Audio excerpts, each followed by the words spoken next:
먼저 성경을 읽고 하나님 말씀 듣는 시간 갖도록 하겠습니다. 계시록 3장 7절부터 13절까지 말씀이고요. 빌라델비아 교회에게 주셨던 하나님의 말씀을 서울드림교회 8주년 8번째 생일에 할 서울드림교회에서 주시는 하나님의 말씀으로 받아보려고 합니다. 여러분이 먼저 7절 읽어주시겠어요? 시작.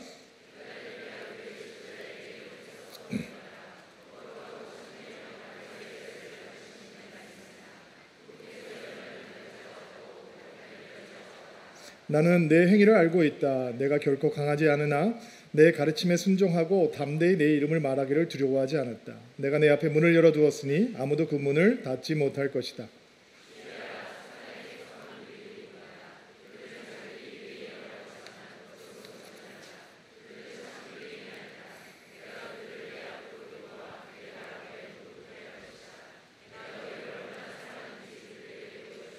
포기하지 말고 인내하라는 내 명령을 지켰으니 이 세상에 사는 사람들을 시험하기 위해 다가올 고난의 때가 너를 지켜줄 것이다.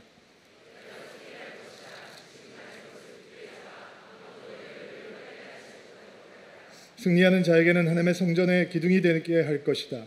그는 결코 성전을 떠나지 않게 될 것이다. 나는 그에게 하나님의 이름과 하늘로부터 내려올 새 예루살렘 곧 하나님의 성 이름을 기록할 것이다. 또한 나의 새 이름도 그에게 기록할 것이다. 아멘. 우리 같이 기도하고 하는 말씀 듣겠습니다. 하나님, 서울드림교회가 벌써 8살이 되었습니다. 시간이 참 빨리 흘렀습니다. 그동안 주님께서 베풀어 주신 은혜에 참으로 감사를 드립니다. 좋은 성도들과 충성된 교역자들, 스태프들이 함께하는 아름다운 교회가 되었습니다. 이제 서울드림교회가 주님 쓰시기에 좋은 교회가 되게 해주소서. 하나님의 선하심을 전하는 교회가 되게 하시고 하나님을 부끄럽게 하지 않는 교회가 되게 해 주십시오. 복음을 전하기 위해서 더 많이 수고하는 교회, 더 많이 헌신하는 교회가 될 수 있도록 은혜를 베풀어 주옵소서. 언제나 성령의 능력과 역사가 넘치는 교회가 되게 하시고 회복과 치유의 은혜가 넘치는 은혜가 있게 도와주옵소서. 주의 말씀을 온전히 전하고 온전히 순종하는 교회가 되게 하시며 오늘 특별히 8번째 생일에 하나님께서 주시는 말씀을 아멘으로 받게 도와주옵소서. 예수님의 이름으로 기도하옵나이다. 아멘. 한국 교회를 걱정하는 분들이 많이 있습니다. 요즘은 비기독교 신자들조차도 교회를 걱정하는 시대가 되어버렸습니다. 세계가 주목하고 박수를 보내던 대부흥을 경험한 대한민국의 교회가 이제 30년 전에 피터 드러커라고 하는 유명한 경영학자가 단절의 시대가 올 것이다 라고 예견한 것처럼 산업과 지식의 영역을 넘어서 교회에도 단절의 시대가 도래하였습니다. 과거에 지속되었던 부흥의 파도는 멈추었고 한국 교회는 급격하게 쇠퇴기에 접어들었습니다.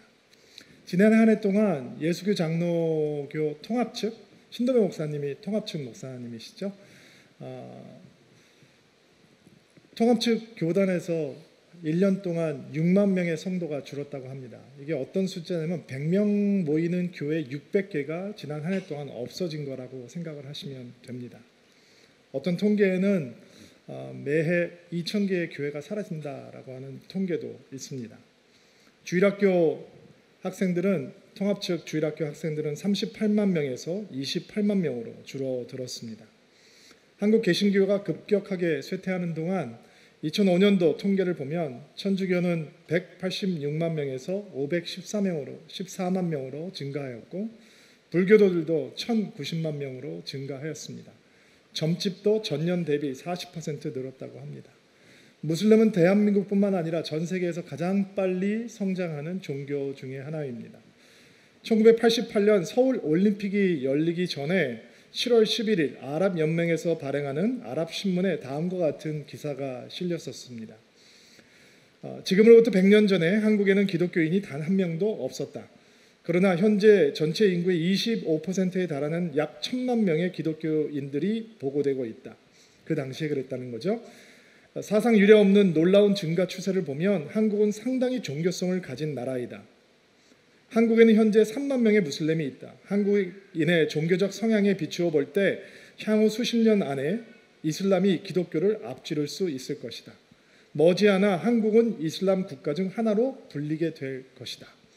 마치 예상이라고 한 듯이 1990년대부터 한국에는 이슬람 인구가 급속하게 증가하기 시작했고 이제 이슬람 인구의 숫자는 25만 명이고 비공식적으로는 40만 명을 헤아리고 있다라고 합니다.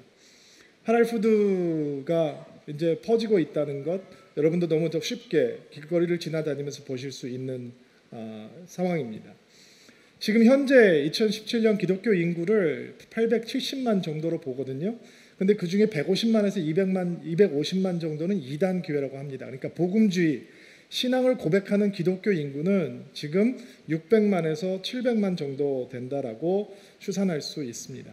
미래학자들은 2050년이 되면 개신교 인구는 300만 정도로 추락하게 될 것이고 주일학교 인구는 전체 모든 대한민국의 모든 교단을 총틀어서 주일학교 인구는 30만에서 40만 명대로 떨어질 것이라고 추산을 합니다.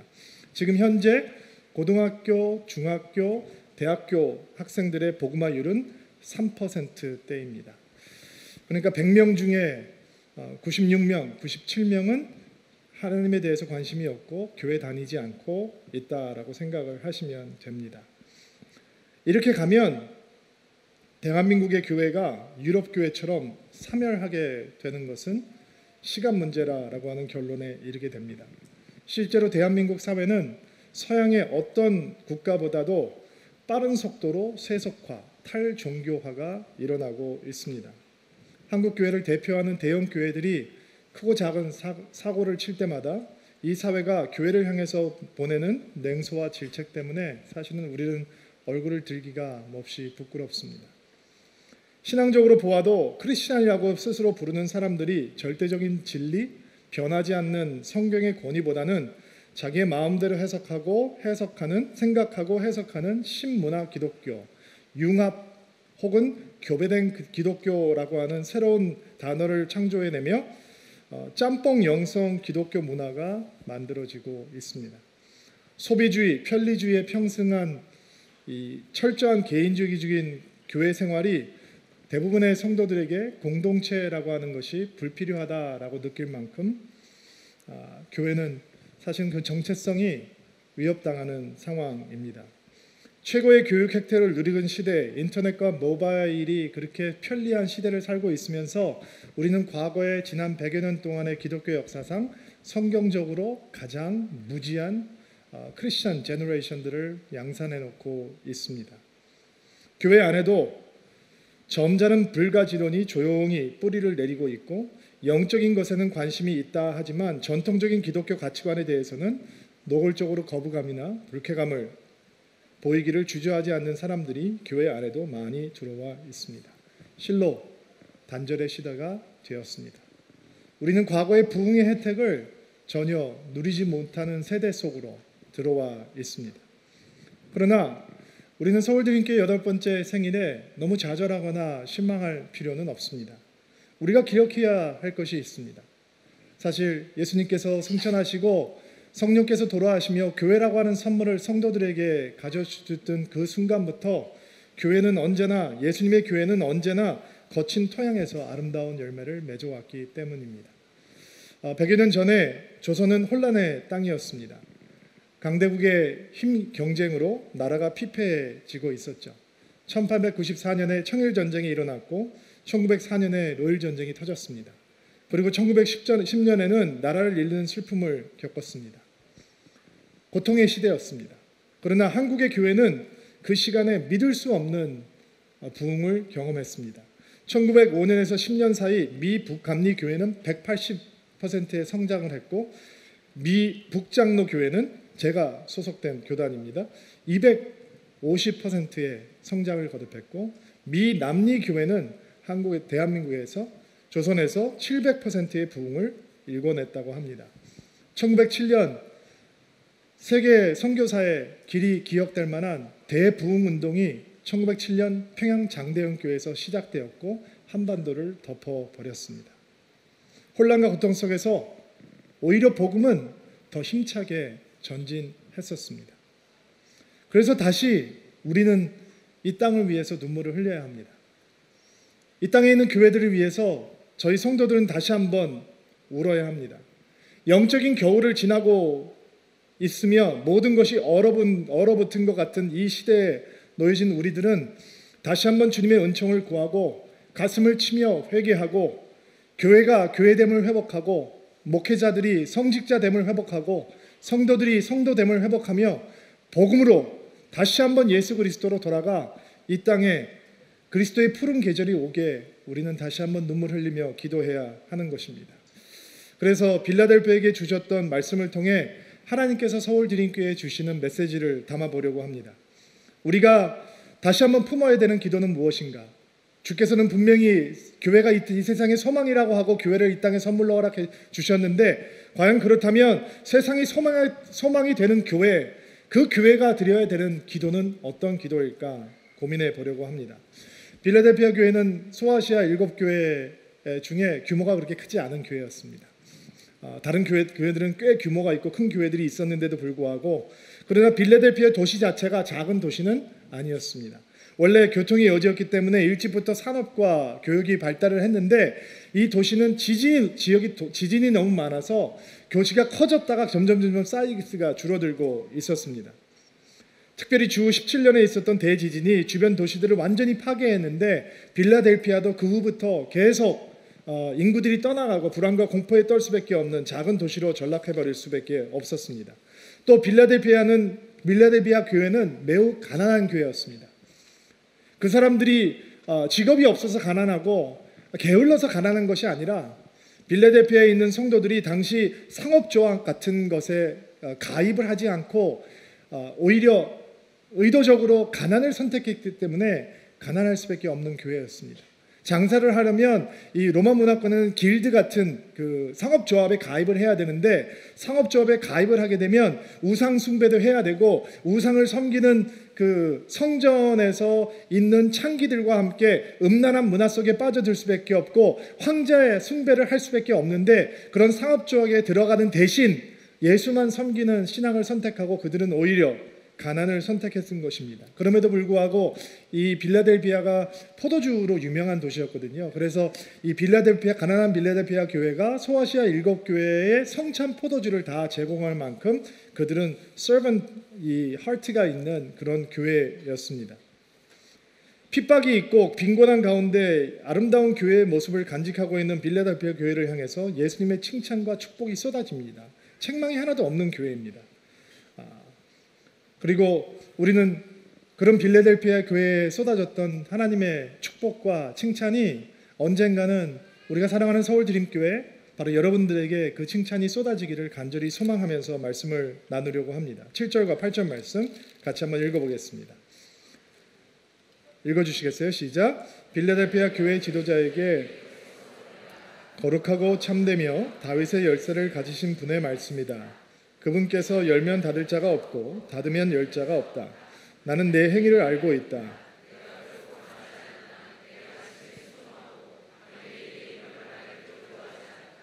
내가 내 앞에 문을 열어두었으니 아무도 그 문을 닫지 못할 것이다.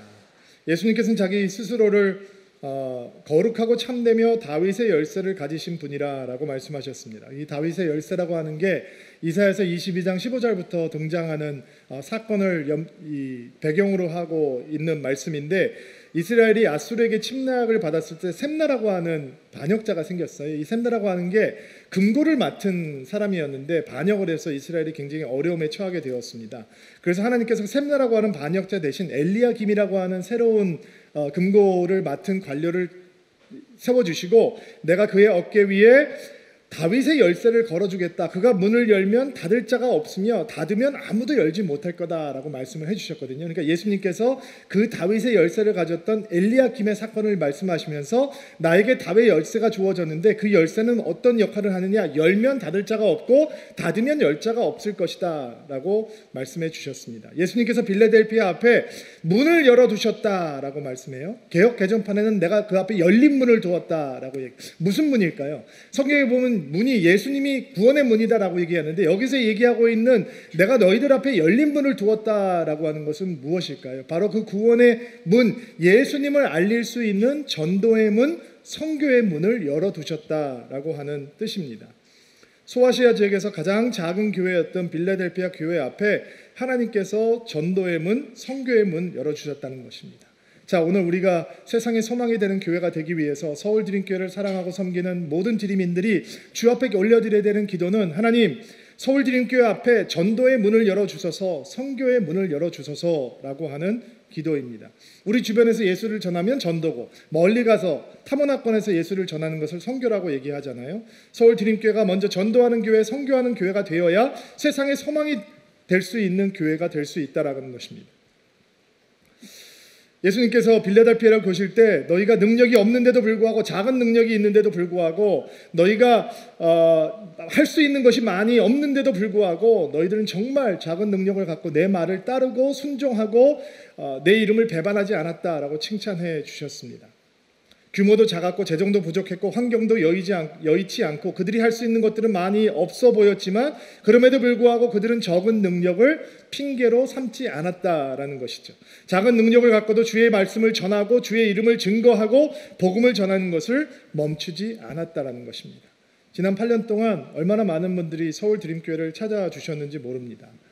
이렇게 많은 분들이 모여서 예배하고 있지만 좀 더 많은 분들이 서울드림교회를 그들의 영혼의 집으로 삼고 신앙생활을 할 수 있도록 도와드리지 못한 것, 안타깝게 생각을 합니다. 그런데 또 많은 분들이 서울드림교회를 그들의 영적인 홈으로 생각을 하셔서 우리는 이렇게 교회가 되었습니다. 그러나 실제로 서울드림교회의 사역을 통해서, 목회를 통해서 예수님을 처음 만나고 예수님을 구주로 고백하고 예수님을 처음 믿게 되고 세례받은 사람보다는 다른 교회를 섬기다가 여기 이동하신, 수평 이동한 성도들이 훨씬 더 많습니다. 대부분 서울에서 성장하고 있다라고 하는 교회는, 또 요 근래에 많은 사람들이 모이고 있는 교회는 대부분 그렇게 수평을 이동해서 이루어지는 경우가 많이 있습니다. 그래서 예수님께서 오늘 8번째 생일을 맞은 서울드림교회에게 이렇게 말씀하고 계시는 것입니다. 드림인들이여, 내가 너희 앞에 열린 문을 열어두었다. 내가 전도의 문을 열어줄 것이고 그 문을 열면 닫을 자가 없을 것이다. 내가 선교의 문을 열어줄 것이고 그 문을 열면 누구도 닫지 못할 것이다 라고 말씀하고 계시는 것입니다. 세상의 소망이 되는 교회는 세상의 소망이 되신 예수 그리스도를 증거하는 교회입니다. 생명 되신 예수 그리스도를 나누는 교회입니다. 우리는 얼마든지 핑계거리를 찾을 수 있습니다. 목사님, 제가 내성적이라 누구에게 이렇게 말을 잘 못합니다. 내 기질상 예수님 얘기를 하는 게 잘 맞지 않습니다. 목사님께서 세상에서 안 살아보셔서 그런 모양인데, 세상에서 살다 보면 그렇게 종교 얘기하면 왕따 당하기 쉽습니다. 내가 지금 형평산 하나님 얘기하기에는 너무 초라합니다. 형편이 좀 낮으면, 다른 사람들이 나무를 함부로 대하지 못하는 위치 정도에 올라가면 그때 하겠습니다. 지금 우리 애들이 너무 어리기 때문에 제가 정신이 없습니다. 누구를 영적으로 케어하고 누구를 돌보기에는 제 코가 석자입니다. 제가 지금 너무 바쁩니다. 그래서 다른 사람들에게 신경 쓸 수 있는 상황이 아닙니다. 내 신앙도 변변치 않은데 누군가에게 신앙을 말하겠습니까? 내가 좀 더 배운 후에, 내가 좀 더 성장한 후에, 내가 좀 더 거룩해진 다음에, 내가 조금 더 끊을 거 끊고 할 거 한 다음에 그때 해도 늦지 않을 것입니다. 우리 교회가 누군가 데려오기 좀 불편합니다. 그래서 목사님 좀 기다려 주십시오. 주차하기도 불편하고 체육관에서 예배를 드리니까 교회 얘기하기도 뭐하고, 우리 교회가 또 너무 젊어서 좀 나이가 드신 분들이 오면 좀 불편하고 내가 오지 말아야 될 건데보다 얘기를 하기도 하고, 또 목사가 둘이라서 헷갈리기도 하고, 얼마 전까지는 이런 핑계도 됐었습니다. 서울드림교회가 개척교회니까 사람 데리고 오기가 사실은 좀 그렇습니다. 너 어느 교회 다녀? 나 개척교회 다녀. 나는 개척교회 싫은데 라고 얘기하면 핸디캡이 됩니다. 핑계는 얼마든지 찾을 수 있습니다.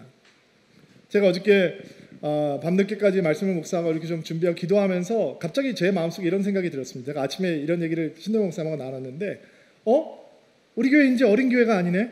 8년이면 결코 짧은 세월이 아닌데? 제가 8년 동안 단 한 번도 그런 기도를 많이 안 했었거든요. 하나님, 일하고 싶습니다. 일 주십시오. 제가 어저께 밤에 혼자 막 기도했어요. 그러니까 신 목사님 웃으면서, 야, 그럼 우리 지금 목사님들 일 많다고 지금 허덕허덕거리는데 일 더 만들려면 어떻게 하려고 그래? 제 마음속에 이런 생각이 들었습니다. 이제는 핑계할 수 있는 것들이 아무것도 없습니다. 하나님께서 우리가 교회되게 하셨고 은혜를 주셨고 좋은 성도들이 있고 좋은 성도들이 훈련받고 있고 좋은 일꾼들이 세워지고 있고, 이제는 하나님 앞에 핑계대지 않는 교회가 되고 싶다라는 기도를 하게 되었습니다. 모든 드림인들이 누군가에게 복음을 전하기 위해서 눈물로 기도하고 신실하게 신앙의 삶을 매일매일 살아가고 기회가 주어졌을 때 담대하게 예수를 말할 수 있는 은혜가 있게 되기를 주의 이름으로 축복합니다. 전도의 문이라고 전도라고 하는 얘기를 하면 많은 분들이 목사님 제 주변에는 전부 다 예수 믿습니다 이렇게 얘기하는 분들 가끔 만나게 되거든요.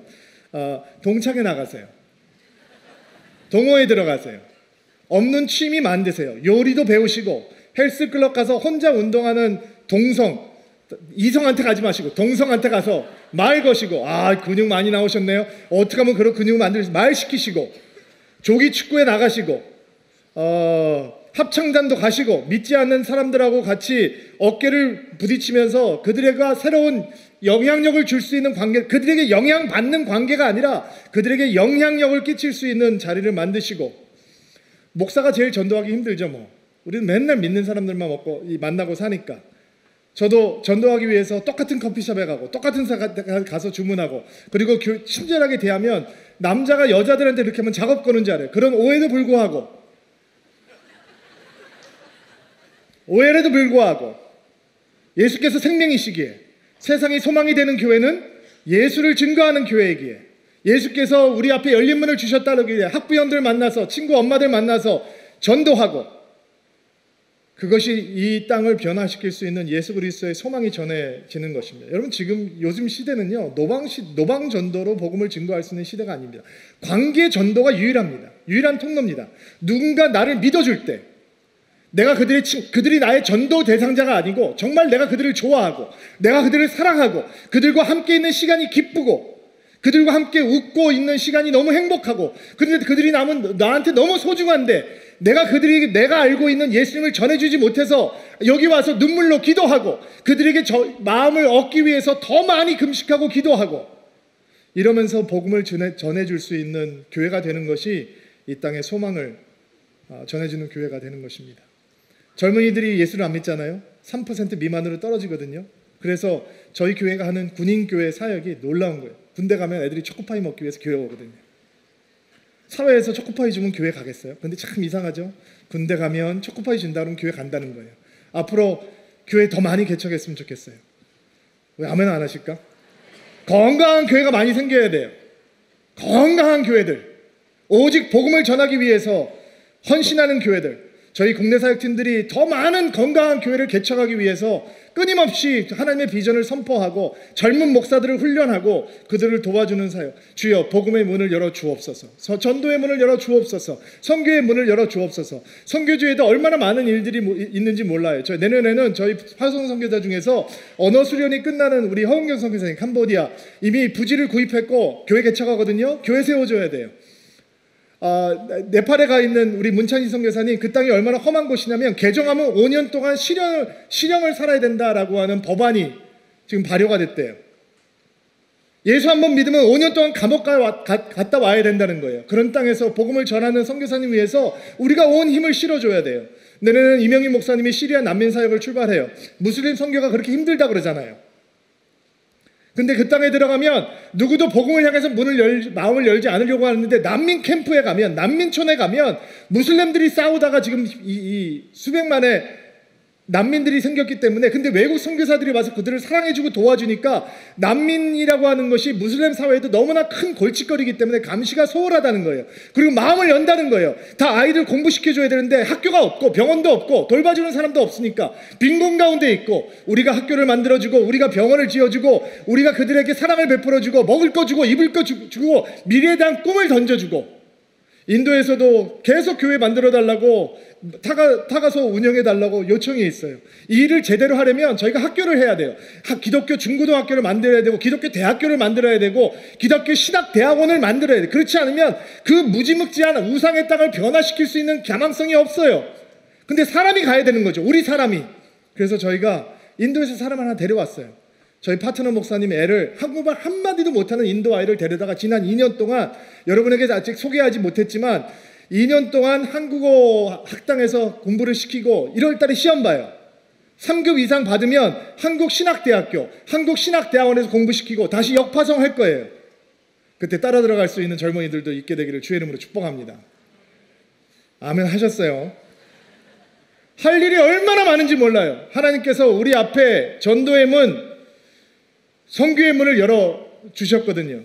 인신매매의 희생자가 된 아이들을 돌보는 일도 계속 해야 되고, 카렌족 신학교에 도서관이 없어서 도서관 만든다고 하는데 그 일도 도와야 되고, 험한 지역에서 수고하시는 선교사님들을 위로하고 회복하는 힐링 캠프도 계속 해야 되고, 우리 몽골에 계시는 바카트 선교사님 아가페 병원에 외래를 볼 수 있는 전문 병원을 만들어서 한국 세브란스 병원이 몽골 같은 곳에도 만들어지기 원한다고 비전을 갖고 기도하고 계시는데, 여러분 병원 한 건 만드는 게 얼마나 힘든 일이에요. 그 일을 위해서도 교회는 헌신해야 돼요. 해야 할 일은 끝이 없어요. 우리 가운데 더 많은 선교사들이 열방을 향해서 흩어져야 돼요. 그게 이 세상의 소망이 될 수 있는 교회예요. 얼마든지 핑계 댈 수 있어요.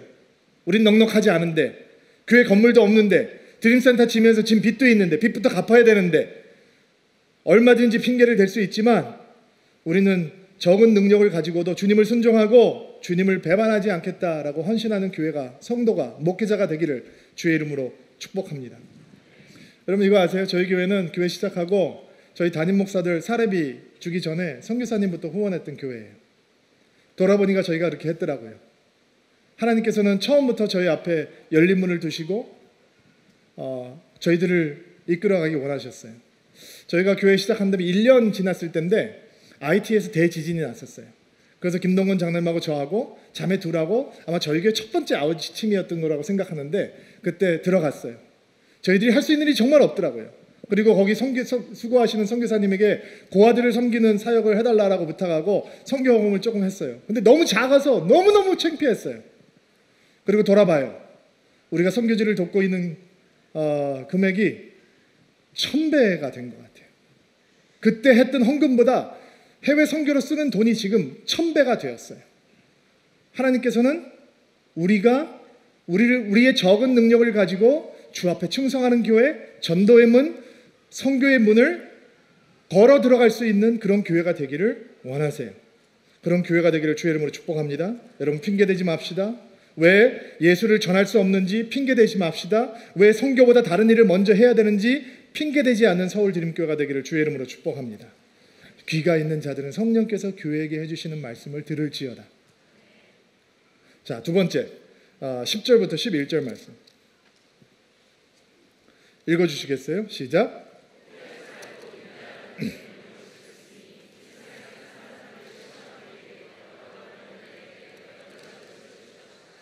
내가 속히 갈 것이다. 지금 가진 것을 굳게 잡아 아무도 너의 면류관을 빼앗지 못하게. 예수님께서 앞으로 다가올 고난 가운데 지켜주실 것이다 라고 말씀하시면서 지금 잡은 것을 굳게 잡으라 라고 얘기했죠. 작은 능력을 갖고도 주의 말씀을 온전히 따르고 복음을 전하는 일을 하고 있던 그들이, 주님의 이름을 말하기를 두려워하지 않았던 그들이 그 일을 굳게 잡으라 라고 말씀하시는 거예요. 그러면 뭐를 주시겠다라고 약속하시냐면 면류관을 내가 너희에게 주겠다. 면류관을 빼앗기지 말라라고 경고하시기도 해요. 여러분 면류관이라는 게 뭐예요? 영광과 승리의 상징이잖아요. 예수님께서 우리에게 뭐라고 말씀하시냐면 8번째 생일을 맞은 서울드림교회 성도들에게 상급을 빼앗기지 않는 인생을 살아라라고 도전하고 격려하고 계시는 거예요. 주여 하늘의 상급을 받는 성도, 하늘의 상급을 받는 교회가 되게 해주소서. 우리가 저희 8번째 생일에 주님 앞에 올려드리고 싶은 두 번째 기도예요. 예수를 믿는다고 하면서 상급이 없는 인생이 있을 수 있다라고 하는 것은 우리한테 깜짝 놀라게 만들죠. 면류관을 빼앗기지 않라. 그 상급을 지켜내라.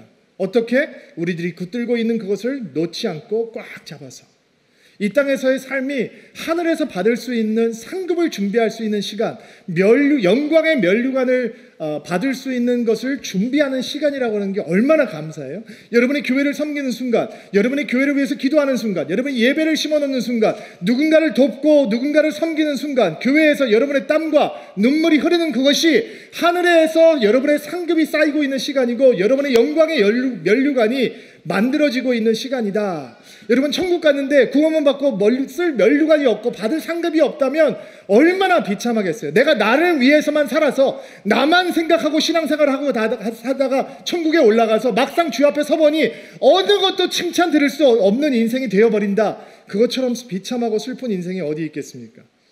빌라델비아라고 하는 교회는 소아시아 교회 중에서 가장 작은 교회고 가장 연약한 교회고 가장 가난한 교회지만 그들은 복음을 전하는 일을 끝까지 감당했습니다.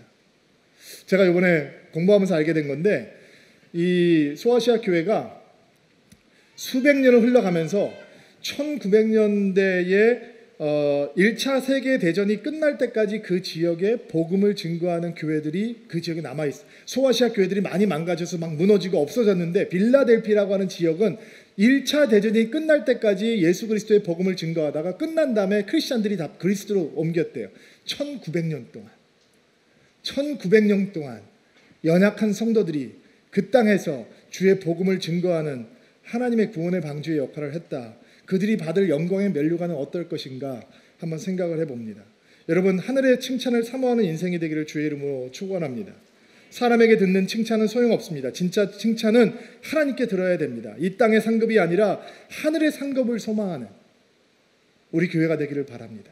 여러분, 하나님의 상급을 소망하면 절대로 우리는 우리 입술을 열어서 우리 교회가 몇 명 모인다 자랑하지 않을 겁니다. 우리 교회는 이런 교회다 자랑하지 않을 것입니다. 우리가 하늘의 소망을 두고 있다면, 하늘의 상급을 소망한다면 우리는 오직 예수 그리스도를 증거하고 예수 그리스도만 자랑하는 교회가 될 것입니다. 주여, 서울드림교회가 드림인들이 하나님의 상급을 사모하는 교회가 되게 해 주소서. 하나님께 면류관을 받았을 수 있는 교회가 될 수 있도록 도와주소서. 그런 성도가 되게 해주소서. 두 번째 기도 제목입니다. 세 번째 12절 말씀. 15절 말씀 읽어주시겠어요? 시작.